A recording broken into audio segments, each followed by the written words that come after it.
impuls, dan momentum. Assalamualaikum warahmatullahi wabarakatuh.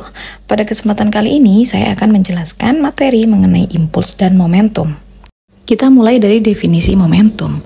Momentum adalah ukuran kesulitan untuk membuat sebuah benda berhenti bergerak. Kalau diartikan mungkin jika ada benda yang bergerak, kemudian kita ingin benda itu berhenti gitu ya, maka kita harus menentukan dulu nih berapa besar momentumnya. Karena semakin besar ukuran benda itu masanya dan juga semakin cepat benda, maka semakin besar juga momentumnya. Nah, rumus dari momentum adalah P sama dengan M kali V. P-nya itu adalah momentum, M-nya massa, dan V adalah kecepatan. Impuls adalah perubahan momentum pada suatu benda. Nah, impuls itu juga diartikan sebagai besarnya gaya yang harus diberikan untuk membuat benda menjadi bergerak.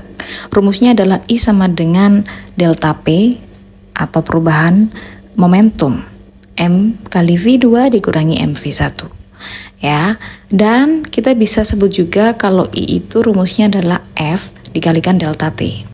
Di mana I adalah impuls, M adalah massa, delta V perubahan kecepatan, V2 kecepatan akhir, V1 kecepatan awal, F dan adalah gaya, dan delta T adalah perubahan waktu. Lanjut ke contoh soal. Soal yang pertama. Sebuah bola bermassa 3 kg menggelinding dengan kecepatan 20 meter per sekon. Berapa besar momentumnya? Kita tulis dulu diketahuinya ada massa 3 kg dan V-nya adalah 20 meter per sekon kecepatannya ya. Yang ditanyakan adalah momentum atau P. Jadi kita tulis dulu rumusnya. P sama dengan M kali V, dimasukkan M-nya 3 dan V-nya 20, sehingga hasilnya adalah 60 kg dikalikan meter per sekon. Contoh soal yang kedua. Sebuah gerbong kereta api bermassa 20 ton melaju dengan kecepatan 20 meter per sekon. Gerbong tersebut menghantam gerbong lain dengan massa yang sama, namun dalam keadaan diam. Akibat hantaman tersebut, kedua gerbang akhirnya menempel atau menyatu.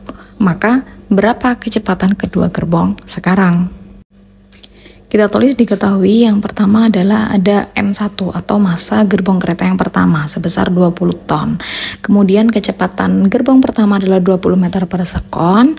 Dilanjutkan dengan massa gerbong yang kedua yakni 20 ton ya, karena tulisannya adalah massa yang sama. Dan kecepatan yang kedua adalah 0 karena dalam keadaan diam. Yang ditanyakan adalah berapa kecepatan sekarang. Jadi kecepatan setelah hantaman ya teman-teman, atau bisa ditulis dengan V aksen.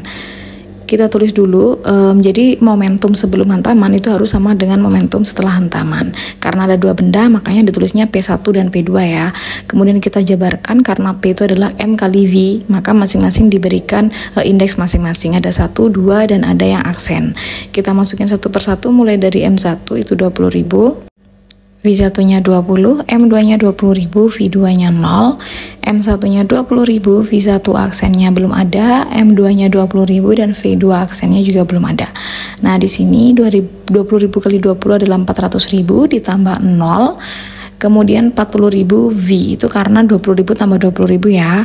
Nah, sekarang V aksennya itu jadinya 400.000 dibagi 40.000, hasilnya 10 meter per sekon. Lanjut ke contoh soal nomor 3. Tentukanlah besarnya impuls dari bola bermassa 1 kg yang terjatuh dari ketinggian 3 meter. Bola terpantul hingga mencapai ketinggian 1,5 meter. Jika G sama dengan 10 meter per sekon kuadrat atau percepatan gravitasi. Jadi ini ilustrasinya ya teman-teman ya, bolanya jatuh dari ketinggian 3 meter kemudian sampai menyentuh tanah dan dia terpantul lagi hingga 1,5 meter gitu ya. Jadi masanya kita tulis 1 kilo, ketinggian awal 3 dan ketinggian akhirnya 1,5. Yang ditanyakan adalah impuls atau I.